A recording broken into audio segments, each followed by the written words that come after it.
here, contributing your hopes, your aspirations, your skills, your heritages, your cultures, your music, your literature, your food to the tapestry of this nation. The American story is your story. We are a grand quilt of cultures and diversity.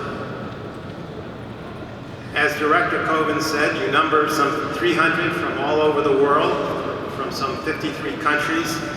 In this, what I understand is the largest collective naturalization ceremony in the history of Ellis Island.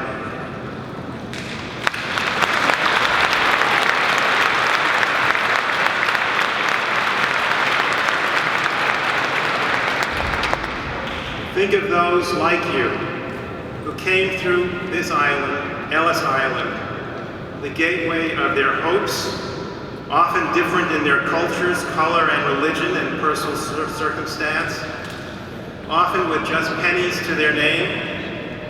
However different they might have been from one another, they all shared a dream, your dream, a dream of a better life in this country, the repository, indeed, the engine of their dreams. They embraced a country whose Statue of Liberty proclaims, in the words of the poet Emma Lazarus, "Give me your tired, your poor, your huddled masses yearning to be free."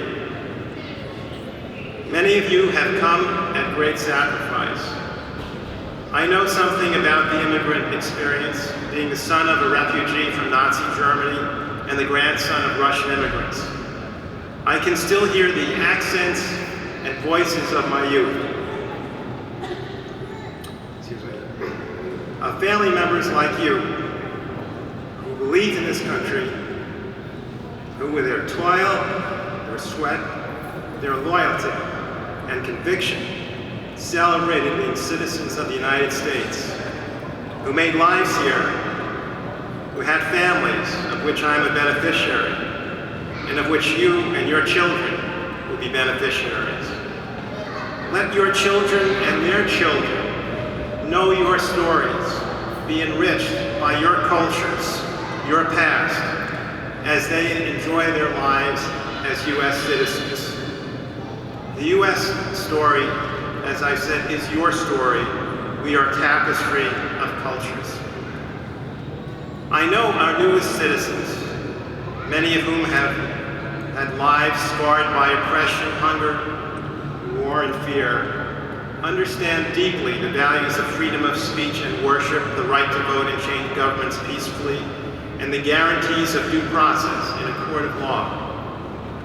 My father, who experienced Nazi tyranny as a boy and as a teenager, told me of the great feeling he had when he got to this country, of being free, of being able to walk the streets, of not having to fear being accosted because of his religion.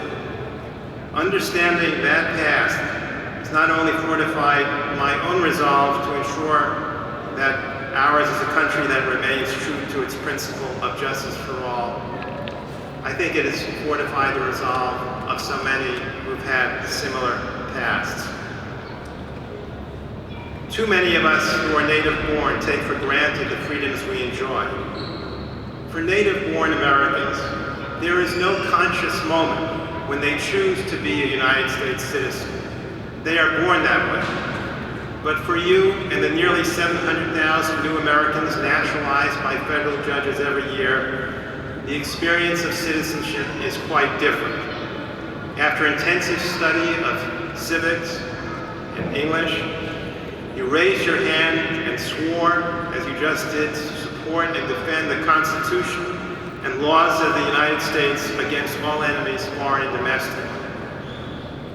This Constitution and Citizenship Day, which we celebrate today, as Director Coven noted, is indeed, thanks to you, a living civics lesson as we witness the final step of those foreign-born who are about to become new citizens. And as you, our new citizens, raised your hand and pledged to defend the Constitution, the rest of us should take a few moments to reflect on the liberties it grants us, to realize that we must be ever vigilant to protect those liberties, which those of you, our newest citizens, can tell from their own experiences in repressive regimes are precious and not to be taken for granted. And you will find many who share with you that commitment to ensure justice for all. I note, for example, the presence today of the Fellows of the Immigrant Justice Corps and its dynamic Executive Director, Jojo Adler. The Immigrant Justice Corps, an organization I helped start, is an organization of newly minted lawyers and recent college graduates, many with immigrant backgrounds themselves, dedicated to providing high-quality legal assistance to immigrants. Indeed, thanks to the support of the Immigrant Justice Corps and one of our community fellows, there is among us today a newly naturalized citizen who had the support of one of those fellows.